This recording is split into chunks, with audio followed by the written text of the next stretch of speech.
Mail müstəvinin izahını da paylaşacağım indi sizlərlə. Bəzi düsturlar var ki, bəzi əvəzləmələr var ki, burada mütləq şəkildə nəzərə alınmalıdır. Biz mail müstəvi haqqında çəki, elastilik qüvvəsi, sürtmə qüvvəsi bu bölmənin izahını keçərkən geniş şəkildə öyrənmişdik.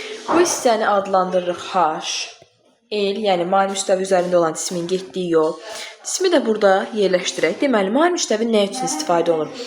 Kütlələri böyük olan cisimləri onların çəkilərindən az olan bir qüvvə ilə hərəkət etdirmək üçün istifadə edilir. Yəni, kütləsi böyük olan bir cismin elə bir ki, işini asanlaşdırır da belə deyək. Mail müstəvi boyunca cismi qaldırmaq üçün lazım olan qüvvə. Birinci tapacağıq biz bunu. Nəyi? Mail müstəvi boyunca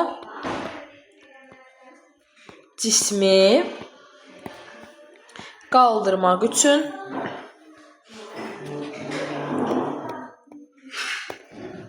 lazım olan qüvvə.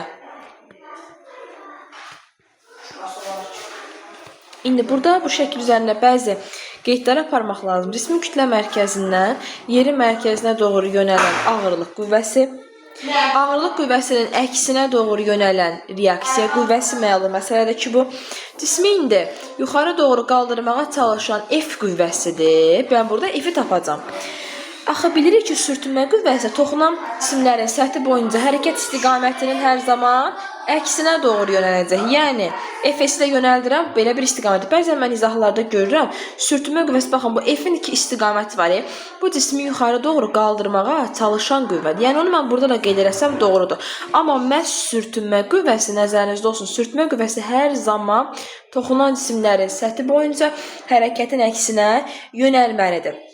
Və burada da nəyə yönəldirəm? Bir dənə də belə bir qüvvəni yönəldirəm. Bu da adlanır mg sinus alfa ağırlıq qüvvəsinin paralel toplananı.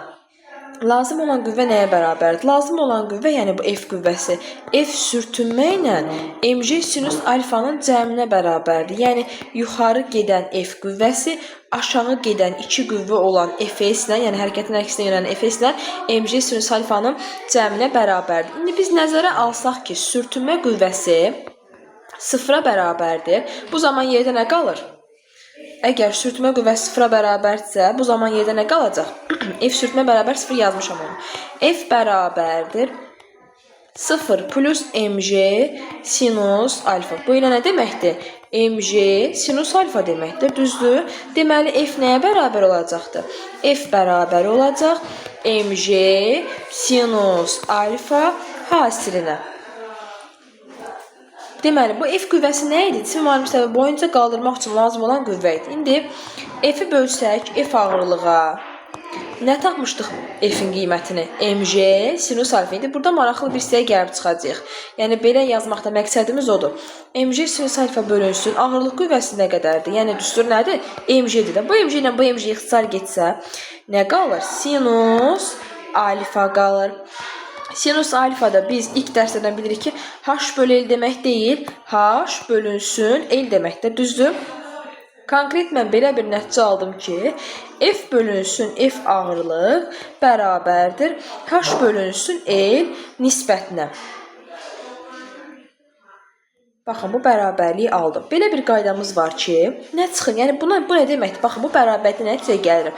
Bu o deməkdir ki, mail müstəvinin h hündürlüyü, yəni bu h hündürlüyü, burada h hündürlükdür, məlum məsələdir. Yenə qeyd edirəm ki, çaşmayasınız. Mail müstəvinin h hündürlüyü onun uzunluğundan neçə dəfə azdırsa, cisim mail müstəvi boyunca qaldırmaq üçün lazım olan qüvvə də çəkisindən bir o qədər az olacaq. Yenə qeyd edirəm. Yəni, mail müstəvinin bu h hündürlüyü onun el uzunluğundan neçə dəfə azdırsa, bu bərabərlik onu bildirir. H hündürlük el uzunluğu neçə dəfə azdırsa, cismin mail müstəvi boyunca qaldırmaq üçün lazım olan qüvvə də cismin çəkisindən bir o qədər az olacaq. Son olaraq nəyə qeyd edirik? Mail müstəvi üçün qüvvədə qazanc məsələsini. Mail müstəvidə, deməli, mail müstəvinin qüvvədə verdiyi qazanc. K-nın işarə edəcəm bunu. K bərabər olur 1 bölünsün sinus alfaya. Sinus alfanın h bölü nisbətinin olduğunu bilirik də. Bəs 1 bölünsün sinus alfa nə deməkdir? Yəni 1 bölünsün h böl l. Bu da təbii ki, tərsinə çevriləcək. Alacam nə? L bölünsün h nisbətini.